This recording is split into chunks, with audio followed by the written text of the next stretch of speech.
bitewe n'akazi dukora ka buri munsi hari igihe bisaba umuntu ko afata akaruhuko agenda yitekerezaho cyangwa refreshinge mu bwonko. Ibyo bintu rero bijyana no kuba wareba ahantu heza ugomba kujya kuruhukira cyangwa gufatira fresheri, haba hakorerwa ubukerarugendo cyangwa se ahantu kuri we wumva hakunyuze. Ubu ngubu uri kunkurikirana nagira ngo dufate akanya witegereze iyo foto iri kuri screen yawe. Iyo foto uyirebye igihe ushobora gukeka ko idatangaje cyangwa ukavuga ngo ibi ni ibiki, ariko iyo foto ubu ngubu ni iri hit mw'iyi minsi. Iyo foto yafashwe n'umugabo bita Guo Qingshan wo mu Bushinwa ubwo yagiye mu mujyi yavukiyemo witwa Yichang mu ntara ya Hubei mu biruhuko nyine.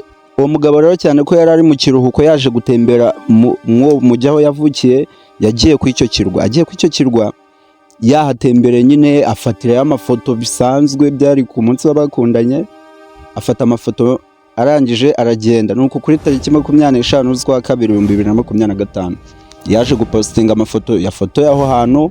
Arangije nyuma aritegereza neza, arebye abona ko uwo musozi ugaragara nk'ikibwana kibundaraye aho ngaho hafi ku mugezi, gisa nk'ikiri kwitegereza mu mugezi. Kandi nawe uri kureba iyo foto ukabona ari byo koko, ubyitegereje nawe uyirebe neza urabibona.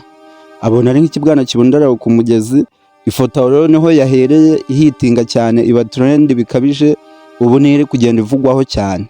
Ubu ngubu aho hantu Ubushinwa bushaka kuyajyana nyaburanga, ahantu abantu bazajya bajya bagatemberera.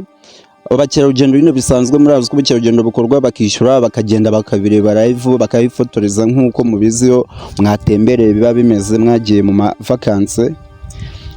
Ubu rero ndagushimiye cyane we dutangiranye ikiganiro tukaba tugisoje. Nimba wakunze inkuru yanjye ukore share, ukande subscribe, ufungure inzogera kugira ngo ikiganiro cy'ubutaha nacyo kijye kikugeraho mu ba mbere. Kandi ndagushimiye wowe watangiye ikiganiro ukanagisoza. Ahantu rero hakaba hitwa China Papi Mountain. Papi murabizi ko ari ikibwana cy'imbwa, unitegereje neza koko urabona ko uwo musozi umeze nk'imbwa neza ibundaraye aho ngaho ku mugezi uri kureba mu mazi. Niyo mpamvu bahisemo kuhita Papi Mountain. Murakoze cyane.